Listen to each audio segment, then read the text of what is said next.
dad and say, do your jobs, guys. Okay, parents have good questions, right? So again, welcome.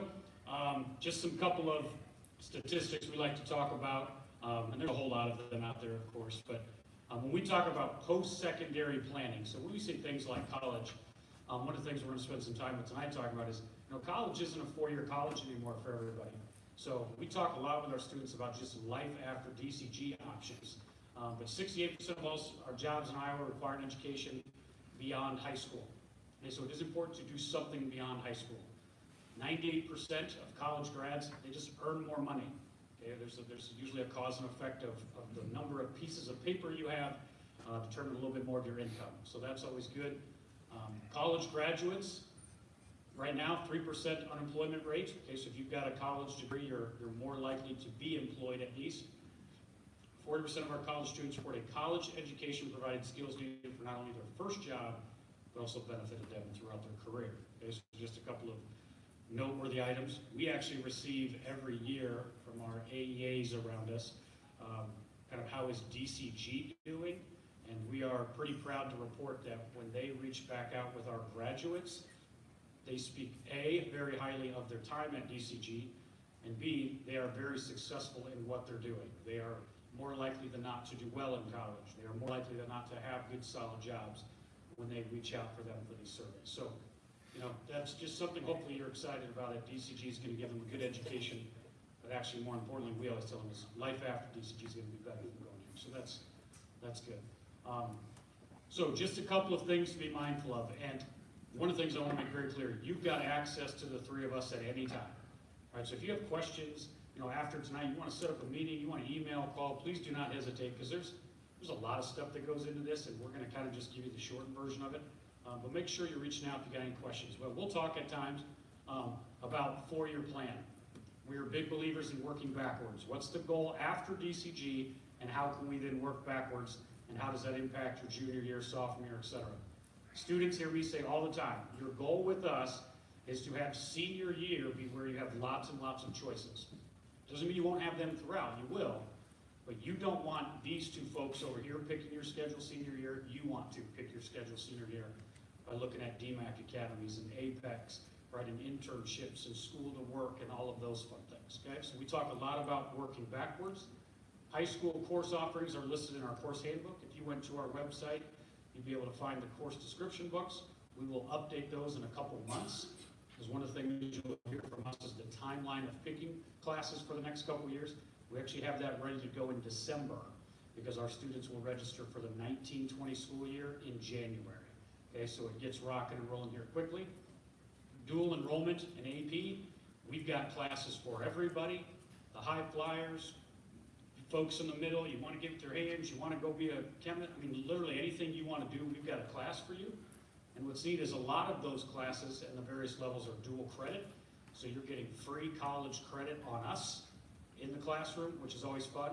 And we also have a number of advanced placement courses that could be dual credit or not, but just a lot of opportunities for our kids, which is exciting.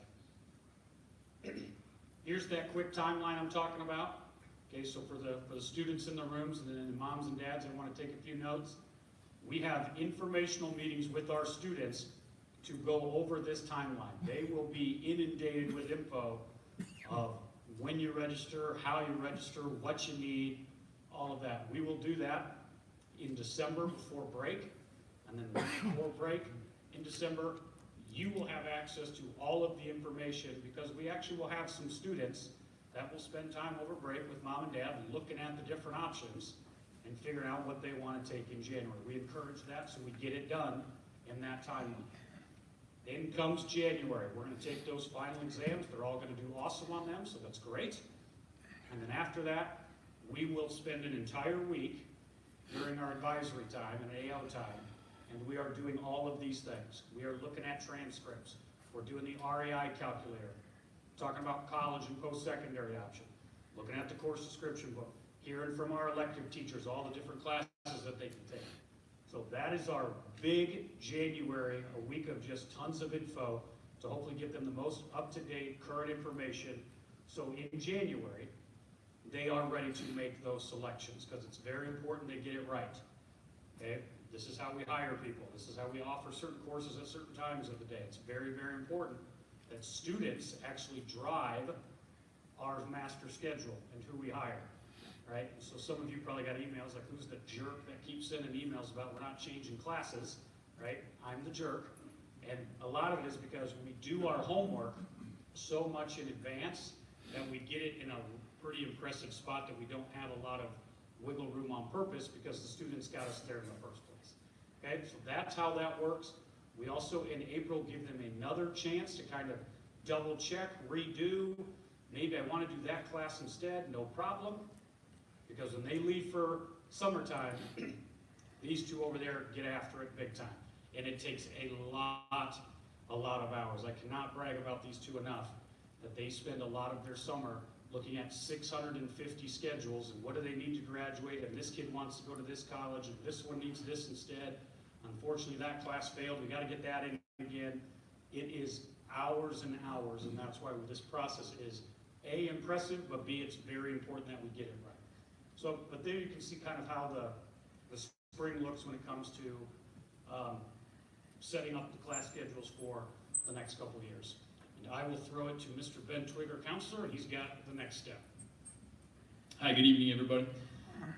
One of the tools that helps us with the planning stages of career planning is a tool called Naviance, and this is an online program that each of the students in the room should have been able to sign up for and have access to. We've already done that so far this year.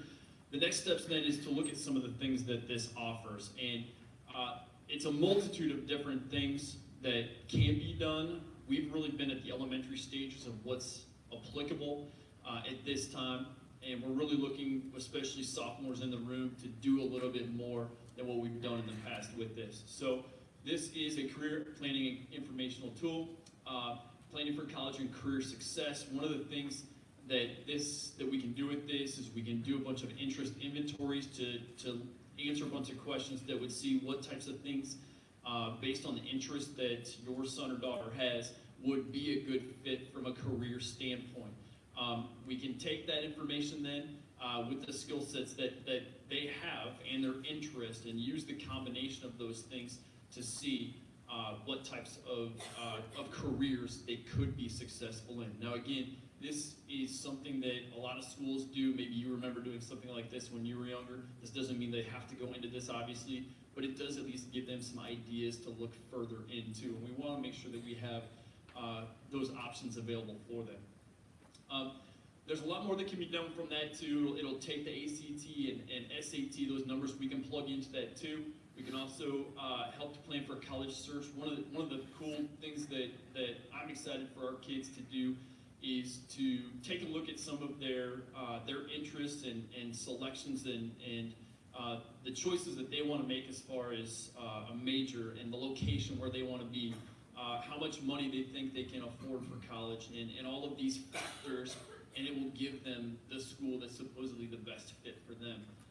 And so there's a lot of really cool tools. If they already have schools that they want to look at, they can really dive in and take a look to see all of the information about those schools based on this website. So really, we're in the beginning stages of introducing this in a lot of ways, but we're going to take it to the next step with that too. We can put scholarships out on there, and I guess I envision it in the next few years as a place where students can go to find out information about scholarships that we put up, that can be put up there by others as well, so they can, it's kind of a one-stop shop for their future as far as things they can look at.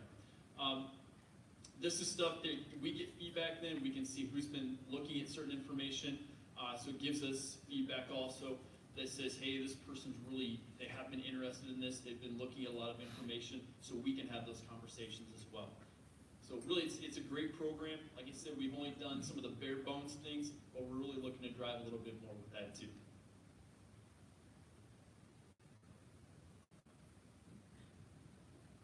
Thank you. All right, I'm going to talk just for a few minutes about our options at DMAC, and if you have any follow-up questions, oh, sorry about that. Any follow-up questions, of course, ask us and stop me during this if you have any questions you'd like me to clarify.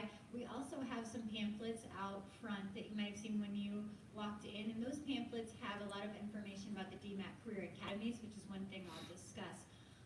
Our Career Academies, Those are full year programs, and they are offered for the most part for our seniors, and high schools all around the area participate with their students in the DMAC Career Academies. These career academies, what they're targeted towards is helping students start training and start classes in various careers. There's anything from health occupations to auto tech, diesel tech, there's cybersecurity, other computer technologies, as well as intro to engineering career academies, tons of others as well. Now those take place either at Ankeny or at Perry. If students participate in a career academy, then they spend half of their day at DCG, taking courses such as government, speech, financial lit, those required courses. And then the other half of their day, they head to Perry or they head to Ankeny, and they are a college student for that part of the day. And some of our students, that's what they really appreciate about that is, as a senior, they're ready. They're ready to be a college student. And they're ready to be on a campus and really take responsibility for their own learning, and they're either morning or afternoon, depending on the time period they're there. This year, we have about 35 to 40 students participating in our DMAC Career Academies throughout the school year. So that gives you an idea, a class of 200, about 35 to 40 students participating. With that, you earn, for the time period you're at DMAC, you earn both DCG and DMAC credits. Those credits, if you don't want to go right to DMAC, if you're looking at Iowa State, if you're looking at Iowa or UNI, Drake also has a great partnership, as well as Grandview is building their partnership with DMAC. Those credits will usually transfer. If you're heading students, if you're heading out of state, if you're heading to certain private colleges, those credits may not transfer as college credits. However, it might just be you look at the experience you got. You look at that you explored an area of interest. You got some example of what a college life looks like. You dipped your toes into the idea of college classes and instructors. So that's something that you might have gained from it, even if those credits don't transfer.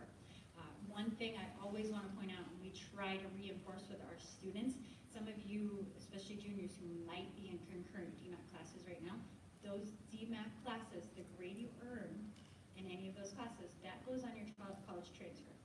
So regardless of where you head after high school, in, out of state, private school, state school, whatever, it goes on your college transcript. So we have to make sure and encourage our students to take that very seriously.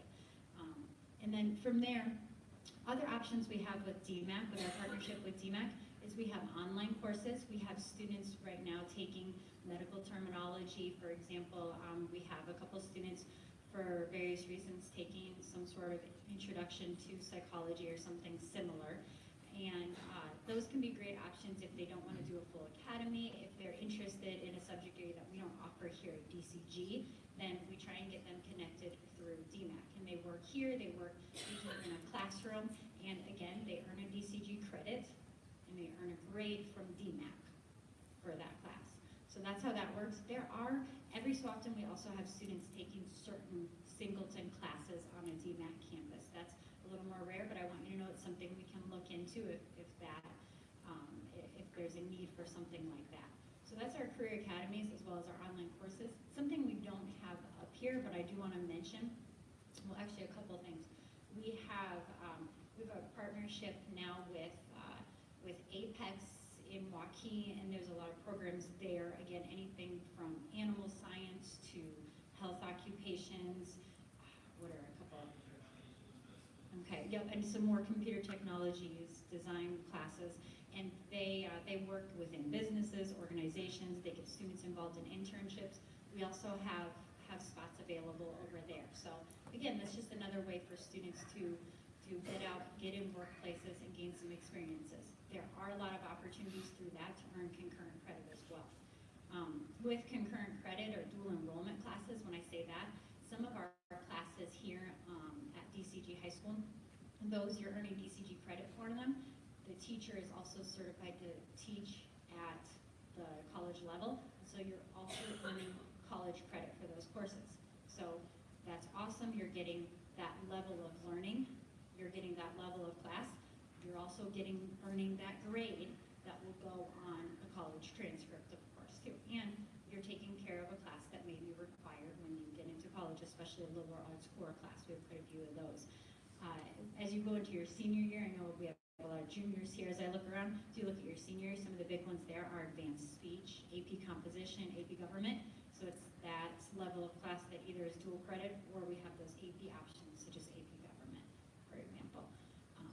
That was quite a bit of information, and there's so much more to go into in that. Before we move on, are there any questions on that topic?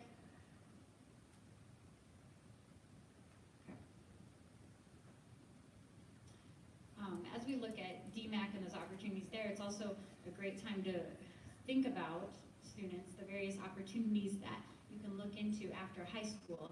And there's everything from apprenticeships, associate's degrees, bachelor's degree, master and or doctorate degree, as well as military. And apprenticeships, I know that's something we're hearing more and more about because there's a huge need right now for those jobs in the skilled trades areas, ones that you can go straight out of high school into a training program or a training school. And those are out there. We hear, so feel free to ask Mr. Twig, myself, Mr. Bloom. We do hear from workplaces looking for students interested, looking for internships where they want to get right out of high school and get to right to work, or get right out of high school and go right into a training program of some sort. So that's what an apprenticeship can do for you. An associate's degree is something that you might go to a DMAC, for example, SWIC, Iowa Lakes, a community college, and earn your associate's degree where you earn those, you fulfill those basic core requirements. And perhaps you go on from there and go to a larger university, a four-year university, or perhaps then you go from there and you look for something in the workforce. A bachelor's degree is that four-year degree that some of us are very familiar with, that we hear more about when we say go on to a four-year college or university. And then, of course, if you want to go beyond that, some jobs are going to require your master's degree. Some jobs are going to require you to keep going onwards for your doctorate degree. And we have here at DCG, like many other high schools, you're going to see the military, different branches of the military set up at lunch each day. For example, you'll see, we try and get it out on the announcements if you want to talk to somebody from the National Guard about going into the National Guard, or to the Navy about going to there. And those can provide lots of job opportunities as well, and lots of opportunities to help you pay for college if you want to do both the military and college. So we just want to remind you to think of those options as well. And I think for now, I'll hand the mic off to Mr. Twig and let him chat with you about a timeline. Yeah, so when you walked in, there should have been a calendar, whether you're a sophomore or a junior, that you picked up. If you didn't, that's fine. There's plenty out there still at the table.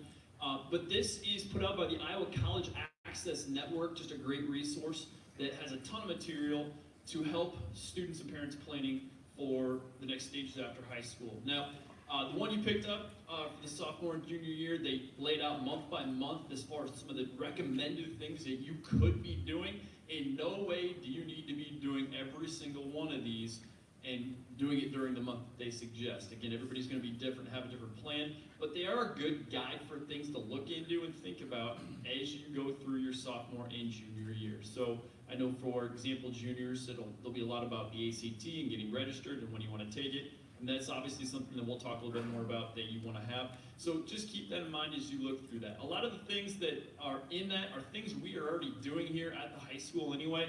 I already spoke on some of these things with the Naviance program and some other things. So looking at what your interest and skill sets are and taking classes supporting those, searching for colleges and career pathways and looking into some of those and just begin that investigative process too.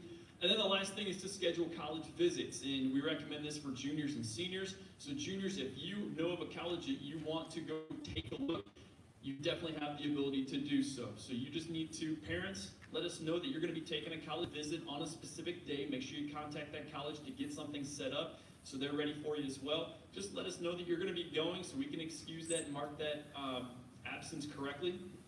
And then the only thing we ask is that students, as you're there on that trip, give us some evidence that we know you were there. We've told other students, take a selfie of yourself in some location on the campus and just bring that back, email it to us, just so we can see the fun you had on that time too. But you're more than welcome to take those trips as juniors and then again as seniors too.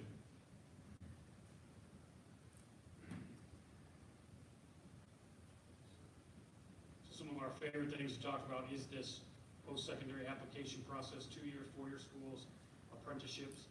Cindy talked about, we try to bring colleges in all the time. Kids are always welcome to meet with colleges, kind of on our watch as well, and, in addition to your time and college visits. We had Iowa State here today, for example. Couldn't keep kids away. We can't get anyone to show up to the Iowa table, but by gosh, once Iowa State shows up, it's shut down the school. So, yeah, I have to write my applications for kids in Cran for Iowa so they can, okay, that's me, now I'm just being mean. So let's talk about a couple things. With the REI.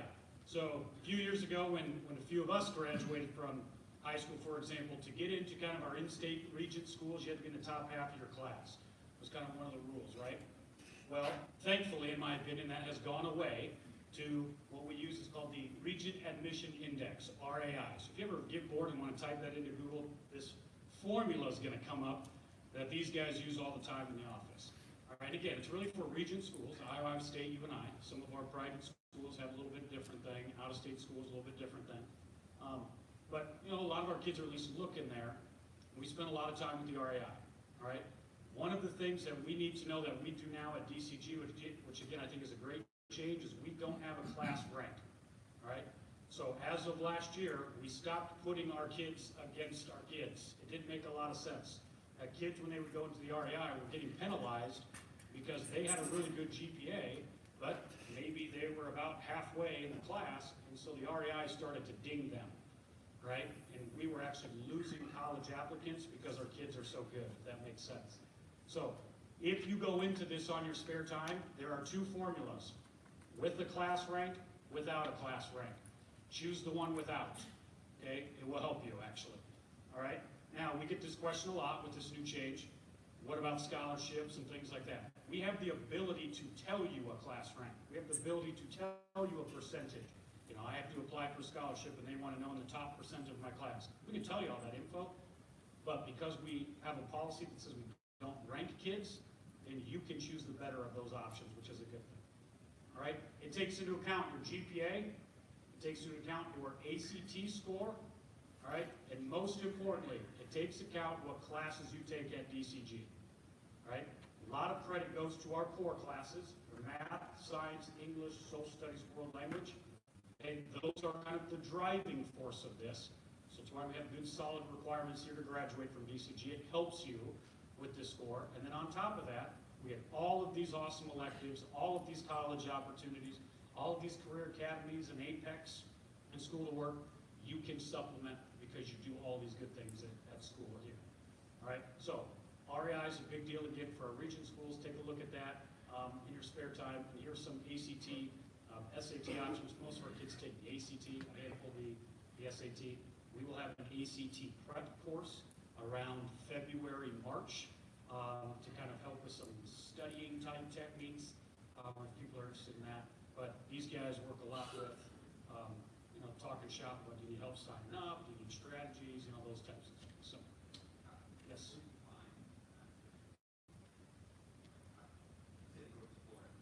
Yeah, type, this is going to be brilliant info I give you.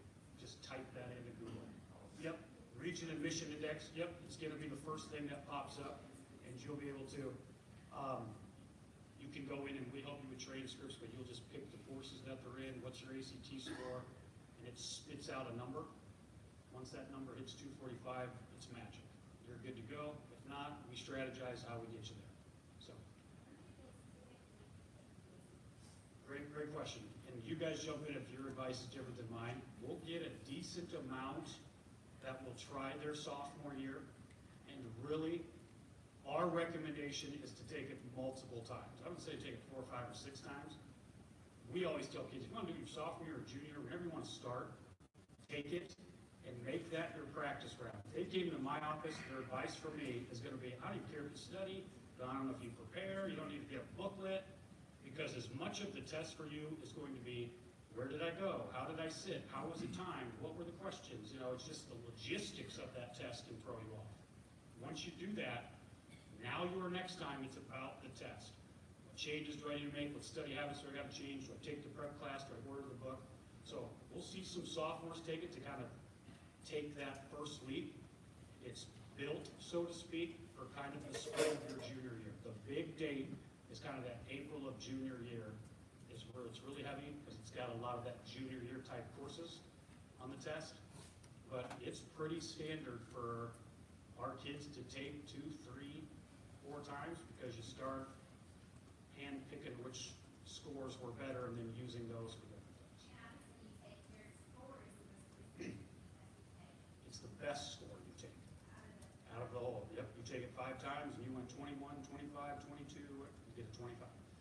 Yep, so you take the highest one. And it's $40. I mean, so it's not like it's usually a game-changing number, but we advise do one logistically, just knock it out, and now let's go to work on what your score actually can kind of represent. Yes? So as sophomores then, would you recommend this February, March prep course? Me, no, because especially if it's their first time, this is the logistic piece again. Just take it. So wait for that. I would definitely wait till your junior year when it's more of a strategy. And our ACT prep course, Cindy looks like she's going to steal the mic from me. She's like, I've got smarter answers than you, guy. There is much about some strategy and tips and like, hey, if you hear a question that sounds like this, look for these types of answers. They're not coming in to get you to know chemistry. Hopefully we've tried our best with that. It's more the strategy piece of the test, and they'll tell you that a score could go up 1 or 2 points. They're not going to take it from a 24 to a 30, but usually kids are in that 2 to 3 mark where they can go up, and so this is kind of that next level potential strategy piece. How many do we get roughly? Somebody that will take this course. Yeah.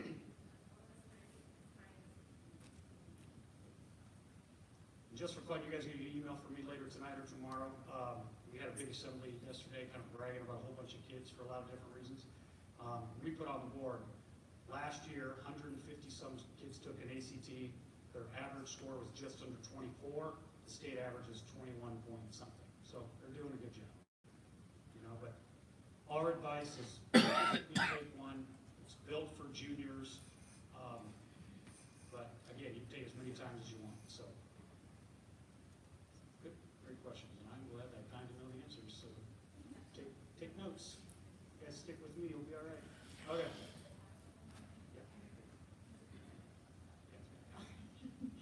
We also had out there at the table, and you might have picked it up, but there's a flyer with the ACT, where you go to register, as well as the dates available, and it's nice, it gives you the registration timeline. If you want to take it on February 22nd or whatever it is, register by February X. So it gives you that timeline. ACTstudent.org, you guys, and parents, but students, you guys take responsibility for this. It's awesome. ACTstudent.org is a wonderful resource, and it's on that flyer out there too. That's where you go to register, you guys. They have test-taking strategies, tips. You can do a few practice questions here and there. They'll have some videos you can watch, because I know a lot of students learn better through videos. Take advantage of that. I love advising students to follow ACT Student on Twitter, and as student services, as our Twitter, we will try and repost some of those things too. They have good study videos as well.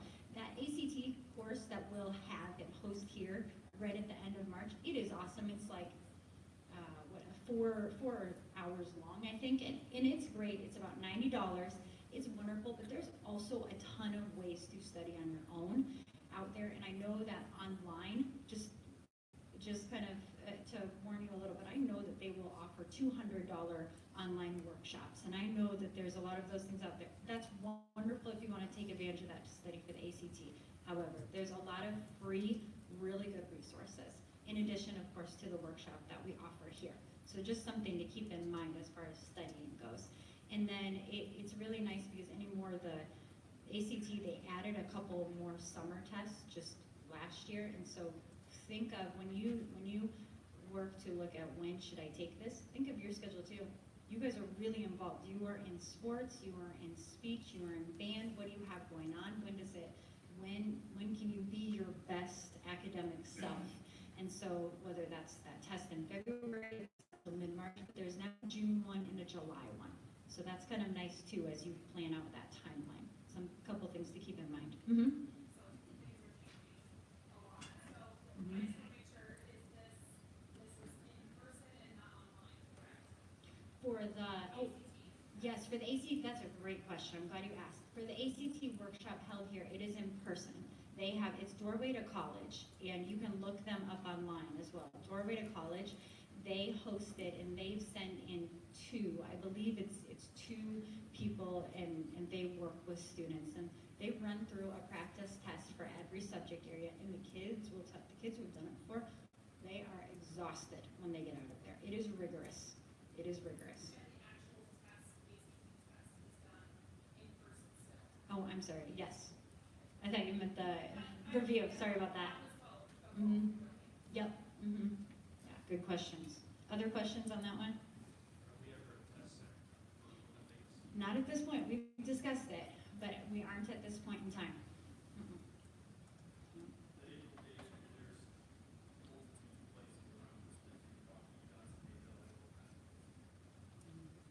Right now, it seems like most of our students take advantage of what's in Johnston at the high school there, but that April one is big, that's nice. I find the need to share one other quick change for this year and beyond. So those that have students that are or will take an AP class, I just want to share real quick. If you have any questions about the differences between dual credit and AP, please jump in and ask. We have some classes that are very separate. We have some that are identical. But we changed for this year that we used to have a bump on your GPA of 1.0 for taking the test in May. So if you took the AP US History class, and you got a B- in the class, and then you in May took the AP History test, okay, for sitting and taking the test, we gave you a 1.0 bump. So we put a B- on your transcript, and we put an A- on your transcript. There's that 1.0 bump, and you always put the higher grade when you applied to colleges, okay, so it's a really good thing. We were seeing some negative effects of that, to be honest, so one of the changes we made for this year is you now get that 1.0 bump for passing the class. Okay, so here comes May, you've got that B- in AP US History, we are automatically giving you an A- as well. It is not tied to the exam in any way, shape, or form. This will allow our students and teachers and parents to have conversations about, are you ready for an AP exam? Do you want to spend the $90? Are you thinking you're going to get a score of 4 or 5 to pass the exam? Do you even need it now with our college choices? We're going to have a lot more discussions about the exam and stop having kids simply take it for a grade boost. So that's a change that we've made, which will be beneficial to our kids as well. So anytime I'm with cool parents like you guys, I want to work at that change because it affects us starting right now. So you have Ben Twigg, Cindy Bassett, again, counselor and dean of students. They are the best of the best. I am average, but I have an email address as well, so you can reach out to me anytime.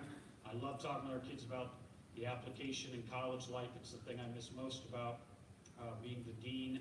Now, principal, I just get a little bit less of this time, so I love when kids want to chat with me.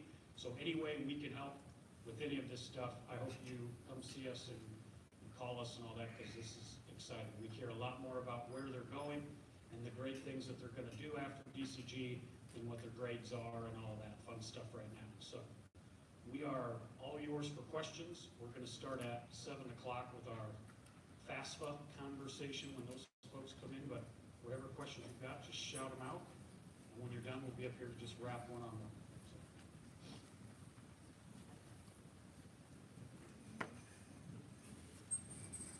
Awesome. Okay, we're just going to stand up here. You guys want to talk shop with individual questions, come see us. Thanks so much for taking time out tonight. Please head off to conferences if you haven't already and see some of these teachers, and have a good weekend.